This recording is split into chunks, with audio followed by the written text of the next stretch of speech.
Hi hello welcome to your channel lovely with Divi. ఏంటి పొద్దున video start చేసేసిందని చూస్తున్నారా? ఇదైతే చాలా రోజుల ముందు వీడియో అండి. ఇది అయితే మే 8 థర్స్డే రోజు వీడియో. యాక్చువల్లీ ఏంటంటే ట్యూస్డే రోజు చిత్తూరులో గంగమ్మ చాటింపు అయితే జరిగింది. సో చాటింపు జరిగాక మాకు ఇక్కడ చిత్తూరులో దుర్గమ్మ గుడి, పున్నమ్మ గుడి అండ్ ముత్యాలమ్మ గుడిలో అయితే పొంగల్ పెట్టుకోవచ్చుకుంటాము.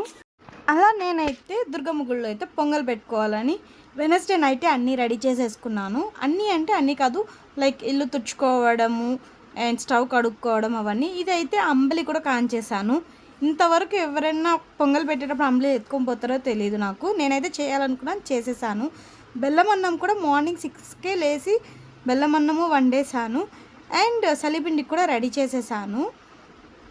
యాక్చువల్లీ ఏమైందంటే మాకు వెనస్డే నైట్ ఫుల్ వాన. సో ఇంకా గుడికాడే వెళ్ళి బెల్లం అన్నం చేయడానికి అయితే కాలేదు. అందువల్ల నేను ఇంట్లోనే ప్రిపేర్ చేసుకునేస్తున్నాను. అండ్ పూజ రూమ్ అంతా కూడా ఆ రోజు అయితే అన్నీ తీసి బొట్లన్నీ పెట్టుకొని రెడీ అయితే చేసుకున్నాము.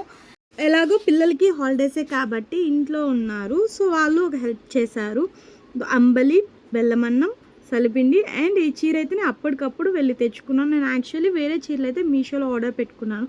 బట్ బ్లాక్ కలర్ లైన్స్ ఉండడం వల్ల నేను అదైతే దేవుడికి పెట్టలేదు. అండ్ పూలు, మల్లెపూలు తెచ్చుకుందామని చూశాను. బట్ ఏమైందంటే వాన పడడం వల్ల మల్లెపూలు కూడా ఎక్కడా లేవు. సో చామంచులు అలా లైట్గా పెట్టేశాను. నేనైతే గుడికి వెళ్ళినప్పుడైతే వీడియో అయితే తీసుకోలేదు. ఇది లాస్ట్ ఇయర్ నేను చేసినప్పుడు. లాస్ట్ ఇయర్ చూసారా ఎలా ఉన్నిందో. లాస్ట్ ఇయర్ కూడా నేను థర్స్డేనే వెళ్ళి పెట్టుకొని వచ్చాను. అంటే అందరూ సండే పెట్టుకుంటారు, కానీ నేను మాత్రం థర్స్డే పెట్టుకున్నాను. ఎందుకంటే అప్పుడు జనాలు ఉంటారు, ఎందుకు ఊరికే జనాల్లో అనేసి ముందుగా అయితే వెళ్ళి పెట్టుకొని వచ్చేసాను. నేను ఈ చీర కూడా మీషోలోనే ఆర్డర్ చేసుకున్నాను. బ్లౌజ్ అయితే ఇంకా కుట్టుకోలేదు. సో ఇంకా ఆ రోజు గుడికి వెళ్తున్నాం కదా అని చీర అయితే కట్టుకున్నాను. గుడికి వెళ్ళినప్పుడు నేను ఫోన్ తీసుకొని వెళ్ళలేదు. అండ్ పిల్లలు, మా ఆయన అయితే ఇంట్లోనే ఉన్నారు. నేను మాత్రం వెళ్ళేసి వచ్చాను. 7:30, 8కి అంతా అయితే అయిపోయింది. ఇంట్లో బెల్లం అన్నం అండ్ ఆ అంబలి కాంచాను కదా, అదే ఉనింది, అదే తినేసాము. సో తినేసాక ఇంకా మా ఆయన అయితే ఊరికి వెళ్ళమని చెప్పారు. ఎందుకంటే ఊర్లో ఇసుక అండ్ మేస్త్రి వాళ్ళు వస్తారు, వెళ్ళి చూసుకో అని చెప్పారు ఎర్లీగా వెళ్ళి. సో నేనైతే స్టార్ట్ అయిపోయాను. అన్నీ తినేసి పిల్లల్ని అయితే రెడీ చేసుకొని స్టార్ట్ అయిపోయి కొంచెం దూరం వెళ్ళాక మళ్ళీ మా ఆయన వచ్చి కాల్ చేశారు. వాళ్ళెవరు ఈరోజు రావడం లేదు, ఎందుకంటే నైట్ వాన పడింది కదా, సో ఇసుక ఇప్పుడు తోలని కాదంట అట్లనేసి అని చెప్పారు. సరే అనేసి ఇంకా ఎలాగో బయలుదేరేసాం కదా, అత్త వాళ్ళకి కూడా అన్నీ ఎత్తుకుపోయి వాళ్ళకి ఇచ్చేసి సచివాలయంలో రేషన్ కార్డ్స్ గురించి వర్క్ ఉంటే అది చూసుకొని రిటర్న్ కూడా వచ్చేసాము. సరే ఇంటికి రాగానే మా ఆయన ఈ నెల బాబుకి అండ్ పాపకి 1000 రూపీస్ అయితే పాకెట్ మనీ ఇచ్చారు. మా బాబు అయితే నా పండగకి డ్రెస్లు ఏమొద్దు, సైకిల్ రెడీ చేసి ఇచ్చే మమ్మీ అన్నాడు. సో సైకిల్ అయితే రెడీ చేయి ఇచ్చేసాను. అండ్ ఈ వీడియో వచ్చి సాటర్డే రోజు వీడియో. నేను అన్ని వీడియోస్ కంటిన్యూస్గా పెట్టడం లేదు, కంటిన్యూస్ డేస్ది. ఈ రోజు వీడియో అంటే ఈ రోజుది పెట్టడం లేదు. నేను కుదిరినప్పుడు తీసుకున్న వీడియోస్ అన్నీ కలిపి ఒక లాంగ్ వీడియోగా అయితే చేస్తున్నాను. ఎందుకంటే ఒక్కొక్క వీడియో ఒక 3 minutes 2 minutes మాత్రమే వస్తుంది. అందువల్ల ఇలా అన్ని వీడియోస్ అయితే జాయిన్ చేసి ఇలా పెడుతున్నాను ఒక లాంగ్ వీడియో లాగా. సాటర్డే వచ్చి నాకు ఎందుకో ఏదైనా బయట తినాలి అని చాలా అనిపించింది. మా ఆయన చెప్తే ఇంటికే ఆర్డర్ పెట్టుకునేసి అన్నారు. కానీ ఎప్పుడు ఇంటికే ఆర్డర్ పెట్టుకోవడం, తినడం వల్ల బయటికి వెళ్ళడం లేదు, బయట కొంచెం స్పెండ్ చేయడం లేదు అనిపించింది. సో ఇంకా నేను పిల్లలైతే బయట వెళ్ళిపోయాము. హంగ్రీ బర్డ్స్ అని ఇక్కడ చిత్తూరులోనే ఉంటుంది. ఇది వరకు అయితే అది సాల్ట్ పెప్పర్ అనేవాళ్ళు. మేమైతే అక్కడ న్యూడిల్స్, నాన్ అండ్ సూప్ ఇంకేదో పెట్టుకున్నాము. బిర్యానీ అయితే పార్సల్ తీసుకున్నాము. సరే ఇంకైతే ఇంటికి బయలుదేరేటప్పుడు రిటర్న్ వస్తుండగా అక్కడ జిగర్దంద కనిపించింది. సరే ఒకసారి ట్రై చేస్తామనేసి అయితే జిగర్దంద తాగాము. అండ్ సండే అమ్మ వాళ్ళ ఇంటికి వెళ్ళాను నా బ్లౌజ్ స్టిచ్ చేయించుకుందామని, జాతరకు వేసుకోవడానికి. స్టిచ్ చేసుకొని ఇంటికి వచ్చేసాక మండే రోజు వ్లాగ్ ఇది. మండే రోజు ఇల్లంతా క్లీన్ చేసుకునేసాము. ఎందుకంటే ట్యూస్డే మార్నింగ్ ఇంకా గంగమ్మకి అంబిలి ఎత్తుకొని పోవాలి కాబట్టి.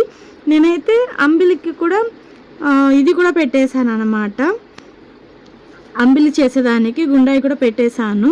యాక్చువల్లీ ఏంటంటే అందరూ ఏం చేస్తారంటే రాయి పిండిని ముందుగానే కలబెట్టుకొని తెల్లారితో ఎండకు పెట్టేస్తారు. ఆ రోజు ఈవినింగ్ అంబలి కాంచేటప్పుడు దాన్ని ఎత్తి యూజ్ చేస్తారు. బట్ నేను రాగులు కొట్టుకొని రాకుండా ఉండడం వల్ల నాకు కొంచెం అది డిలే అయింది. సో అప్పటికప్పుడు కలుపుకున్నాను. ఇదైతే ట్యూస్డే రోజు మార్నింగ్ వీడియో. చూసారా, నా పూజ రూమ్ అంతా కూడా నీట్గా బొట్లు పెట్టేసుకొని మళ్ళీ బొట్లు పెట్టుకున్నాను. అండ్ పూలన్నీ నీట్గా కుట్టుకున్నాను. వారాహి అమ్మవారికి అండ్ ఓం శక్తి అమ్మవారికి మాత్రం వేపాకు కొంచెం వేసి అయితే కూర్చాను నేనే. 300 రూపీస్కి మల్లెపూలు 3 డేస్కి కంటిన్యూస్గా తెచ్చుకొని వాడడం ఇదే ఫస్ట్ టైం.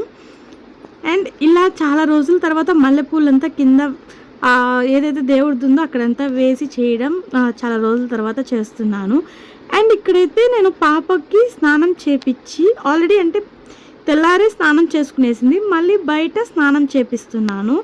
ఎందుకంటే నేను మొక్కున్నాను అనమాట అప్పుడు ఆ పాప కావాలి అనేసి. సో ఎవ్రీ ఇయర్ ఇలాగ బొట్లు పెట్టి గంగమ్మ దగ్గరికి అయితే తొడుకొని వస్తాననేసి మొక్కున్నాను విత్ అంబలి. కానీ పాప ఇప్పుడు చిన్నపిల్ల కదా, ఆ పిల్ల వాళ్ళు ఎత్తుకొని కాదు కాబట్టి నేను ఎత్తుకుంటున్నాను. పసుపు నీళ్ళతో అయితే ఒళ్ళంతా తడిపేశాను. ఒళ్ళంతా తడిపేశాక ఇంకా ఒళ్ళంతా విభూది పండు ఉంటుంది కదా, ఆ విభూది పండుతో కొంచెం నీళ్ళు కలిపి బొట్లు అయితే పెట్టేశాను. అండ్ వేపాకు అంతా కూడా రాత్రి కూర్చొని అయితే కట్టాను. అసలు పండగ 1 మంత్ ముందు నుంచే నేను శారీస్ ఆర్డర్ పెట్టుకోవడం, దానికి కావాల్సినవన్నీ ఆర్డర్ పెట్టుకోవడం చేస్తున్నాను.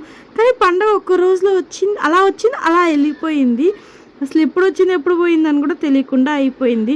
ఇలా ఎక్కువ వర్క్స్ పెట్టుకున్నప్పుడు మనము దాంట్లో హ్యాపీగా పార్టిసిపేట్ చేయడానికన్నా ఆ వర్క్ ప్రెషరే ఎక్కువ ఉంటుంది. అందువల్ల ఈ టైం అసలు ఇప్పుడైతే నేను చాలా వరకు పండుగలు ఎక్కువ గ్రాండ్గా చేయడం కన్నా చేసాము ఆ రోజు ఎంజాయ్ చేయాలి అన్నట్లు మాత్రమే చేసుకుంటున్నాను. అండ్ ఈ శారీ నాకు ఎలా ఉందో కమెంట్స్లో చెప్పండి. ఇది కూడా నేను మీషోలోనే ఆర్డర్ పెట్టుకున్నాను. నాకు ఆ శారీస్ వచ్చి 200-300 పడుతుంది. బ్లౌజెస్ స్టిచ్ చేసుకోవడానికి 300-400 అవుతుంది అనేసి నేనైతే అమ్మ దగ్గర కటింగ్ అవి చేసుకోవడం నేర్చుకుంటున్నాను. ఎక్స్పెక్ట్ చేస్తున్నాను నేను నా బ్లౌజెస్ నేనే త్వరగా స్టిచ్ చేసుకుంటాను అనేసి ట్రై చేస్తున్నాను. చూద్దాం ఎంతవరకు అవుతుందో. ఇప్పుడైతే పాపకి వేపాకంతా కట్టేశాను. నేను చెప్పాను కదండి, విభూది పండులో కొంచెం నీళ్ళు కలిపి అయితే నీళ్ళుగా చేసుకొని బొట్లు పెట్టడం బాగుంటుంది అనేసి అయితే చేసుకుంటున్నాను. మా సైడ్ గంగమ్మ జాతర అయితే ఇలాగే చేసుకుంటాము. వారం ముందే చాటింపు పెడతారు. చాటింపు పెట్టాక గ్రామ దేవతలకి వెళ్ళి పొంగలు పెట్టుకుంటాం. పొంగలు పెట్టుకున్నాక జాతర అయితే వస్తుంది. జాతర వచ్చాక ఇలా అంబలి కాంచి అంబలి ఎత్తుకొని పోయే వాళ్ళు ఎత్తుకొని వెళ్తారు. ఇలా బొట్లు పెట్టుకొని దేవుడి దగ్గరికి వెళ్ళే వాళ్ళు వెళ్తారు. వాళ్ళ మొక్కులు బట్టి చేసుకుంటారు. కొంతమంది అయితే లేడీ గెటప్ కూడా వేసుకుంటారు జెంట్స్. అలాగ కూడా అమ్మవారి దగ్గరికి వస్తారు. సో వాళ్ళ మొక్కులు బట్టి.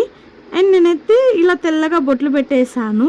అండ్ ఇంకా నల్ల బొట్లకు వచ్చి యాక్చువల్లీ ఇది ఎత్తుకొని ఉండాలి, చాకోల్ ఉంటుంది కదా, అది ఎత్తుకొని ఉండాలి. బట్ నేను ఆ టయానికి నేను అది ఆలోచించలేదు, కాటుకైనా ఎత్తుకున్నాను. దానివల్ల ఏమైందంటే అది కొంచెం ముద్దగా అంటుతుంది. నా చేతికి శారీకి కూడా ఎప్పుడో తెలియకుండా అయిపోయింది. ఆ స్ట్రెయిన్స్ ఎలా పోతాయో కూడా అర్థం కాలేదు. ఏదైనా టిప్స్ ఉంటే మాత్రం కమెంట్స్లో చెప్పండి. నేను పాపకైతే బొట్లన్నీ పెట్టేసి మిసాలు కూడా వేసేసాను. అసలు మా పాప అయితే 2 డేస్ ముందు నుంచే ఇంక పండగ ఎప్పుడు అనేసి అంటుండే. ఎందుకంటే ఇలా బొట్లు పెట్టుకోవాలని తనకైతే చాలా ఇష్టం ఇలా చేసుకోవడం. మా చిన్నప్పుడు కూడా మా పేరెంట్స్ మా దగ్గర ఇలాగే చేపించేవాళ్ళు. అండ్ మాకైతే చేతిలో టెంకాయ ఇచ్చి పొల్లించుకొని రోడ్ అంతా దండం పెట్టుకుంటూ పోయేవాళ్ళం. అలా చేసేవాళ్ళు. మా రిషి ఎలా ఉందో ఈ గెటప్లో అన్నది కమెంట్స్లో చెప్పండి. చూడండి తన ఫేస్లో ఎంత హ్యాపీనెస్ ఉందో. ఇంకా అంబలి పైన పెట్టేపాటికి ఇంకా ఇది ఎక్కడ తనే ఎత్తుకొని రావాలో అన్న ఒక టెన్షన్ కూడా తనలో కనిపిస్తుంది. కొంచెం దూరం తన దగ్గర నడిపించి నేనైతే మళ్ళీ బండిలో పెట్టుకునేసాను. ఆ టెంకాయ వచ్చి మేము గుళ్ళో కొట్టేస్తాము. మా సాయి అయితే అంబలి ఎత్తుకున్నాడు. నేను ఎత్తుకుంటాలే మమ్మీ అనేసి. అండ్ మా రిషి ఇంక నార్మల్గానే వచ్చింది. గుడికి వెళ్ళే లోపల పైన కట్టిన వేపాకు కిందికైతే జారిపోయింది. ఈ పిక్ వచ్చి అక్కడ మమ్మల్ని ఒకరు ఆపి ఉండండి ఫోటో తీసుకుంటామని చెప్పి కెమెరాలు అయితే తీసుకున్నారు. మళ్ళీ నేను మొత్తం న్యూస్ ఛానల్స్లో చూసాను, తర్వాత న్యూస్ పేపర్స్లో కూడా చూసాను, ఎక్కడా కనిపించలేదు. ఇదిగోండి మా గిరింపేట గంగమ్మ. మాకు ఒక్కొక్క ఏరియాకి ఒక్కొక్క గంగమ్మని పెడతారు. ఎప్పుడు నడివీధి గంగమ్మకే వెళ్ళేది, ఎందుకు మరి గిరింపేట గంగమ్మకి ఈసారి వెళ్ళాలనిపించి వెళ్ళాను. బట్ నేను నిజం చెప్తున్నాను, ఇన్ని ఇయర్స్లో నేను ఫస్ట్ టైం నడివీధి గంగమ్మని అయితే మిస్ అయ్యాను. చాలా చూడాలనుకున్నాను కానీ చాలా మిస్ అయిపోయాను. ఇంక 1 year వరకు ఆ లోటు అయితే నాకు అలాగే ఉంటుందేమో. ఇయర్ రింగ్స్ కూడా మీషోలోనే ఆర్డర్ పెట్టాను. ఎలా ఉన్నాయో కమెంట్స్లో చెప్పండి. మనం అంబలి తెచ్చిన అంబలి అక్కడ పోసేసి అక్కడ పోసిన అంబలి అయితే ఎత్తుకుంటాము, ఎందుకంటే ఆ అంబలి ఇంటికి ఎత్తుకొని వెళ్ళి తాగాలి అమ్మవారి ప్రసాదంగా. ఇది వచ్చి ముగ్గు వేశాను నేను ఆ రోజు. ఎలా ఉందో కమెంట్స్లో చెప్పండి. అనకండి ఇదే ముగ్గు చాలా వీడియోస్లో చూసామని, నాకు ఆ ముగ్గు మాత్రమే వచ్చు. అండ్ ఈరోజు నాకు చాలా స్పెషల్, ఎందుకంటే యాక్చువల్లీ నేను మహాభారతం బుక్ అయితే ఆర్డర్ పెట్టాను మీషోలో. మా ఆయన మీషోలో కాదు అమెజాన్లో పెట్టాను. మా ఆయనే ఆర్డర్ పెట్టు అట్లా అన్నారు, బుక్స్ అవి ఇంట్లో ఉంటే మంచివంట అనేసి. సరే నేను ఆర్డర్ పెట్టాను. యాక్చువల్లీ మాకు May 18th డెలివరీ చూపించారు అది, బట్ 13th అంతా వచ్చేసింది. అంటే వితిన్ 2-3 daysలోనే వచ్చేసింది. నాకు చాలా హ్యాపీగా ఉండే. అసలు నా హ్యాపీనెస్ మీకు వీడియోలో నా ఫేస్లో చూస్తుంటేనే అర్థమవుతూ ఉంటుంది ఎంత హ్యాపీగా ఉన్నాననేసి.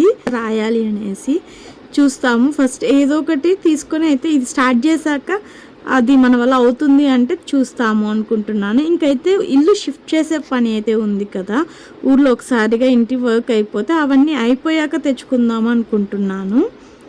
అసలు బుక్ క్వాలిటీ కూడా చాలా బాగుంది. నా ఫేస్లో చూసారు ఎంత హ్యాపీనెస్ ఉందో.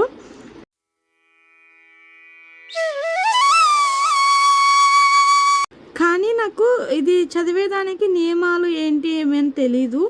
రెగ్యులర్గానే చదవచ్చు అనుకుంటున్నాను, బట్ దీని గురించి అయితే మాత్రం తెలుసుకొని చదువుతాను. అంటే నాన్ వెజ్ తిన్నప్పుడు చదవచ్చా, లేకపోతే నిద్రపై లేసాక చదవచ్చా, ఫ్రెష్గా ఉండాలన్నా ఏంటి ఏమి అన్ని ప్రతి ఒక్కటి కనుక్కొని నేనైతే బుక్స్ స్టార్ట్ చేస్తామనుకుంటున్నాను.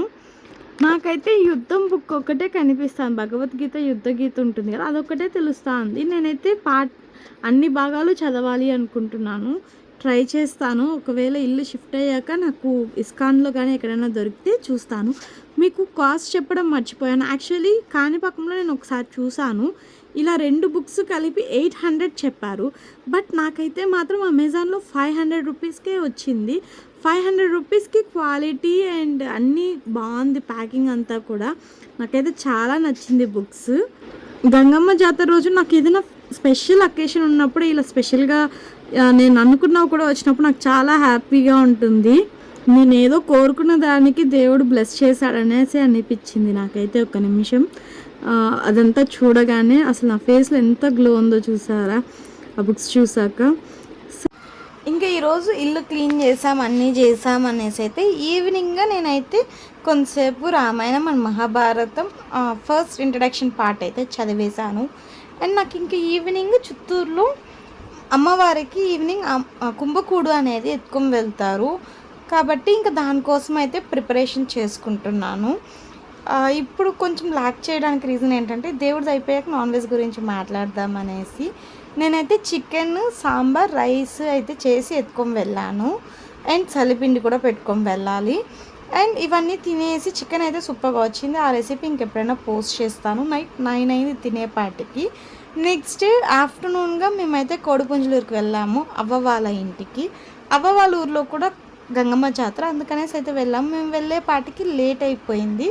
అక్క అయితే మా కోసం మళ్ళీ చికెన్ చేస్తున్నారు. లేదక్క ఇంటికి వెళ్ళిపోతామంటే కూడా వినలేదు, ఇంత దూరం వచ్చారు తినేసి వెళ్ళండి అన్నారు. సో అక్క వాళ్ళ ఇంట్లో తినేసి ఈవినింగ్ అయితే 4-5 ఎట్లా అయిపోయింది. రాగానే నడివీధి గంగమ్మ దగ్గర ఇలా ఓం శక్తి మాలలు వేసుకుని వాళ్ళ మొక్కులు తీర్చుకుంటారు, అది చూడ్డానికైతే వెళ్ళాము. అండ్ ఇంకా మా ఆయన అయితే పుంగునూరుకు వెళ్ళి ఉన్నారు, అక్కడ కూడా గంగమ్మ జాతర అనేసి. సరే ఇంకా ఆయన వచ్చేదాకా అనేసి ఇంకా అలా చిత్తూరంతా ఒక రౌండ్ వేసుకొని అయితే వచ్చాము. నాకు తెలుసు ఇది చాలా పెద్ద వీడియో అని, మీరు ఇంతవరకు చూసారంటే నా వీడియో నచ్చుంటుంది. Thank you so much.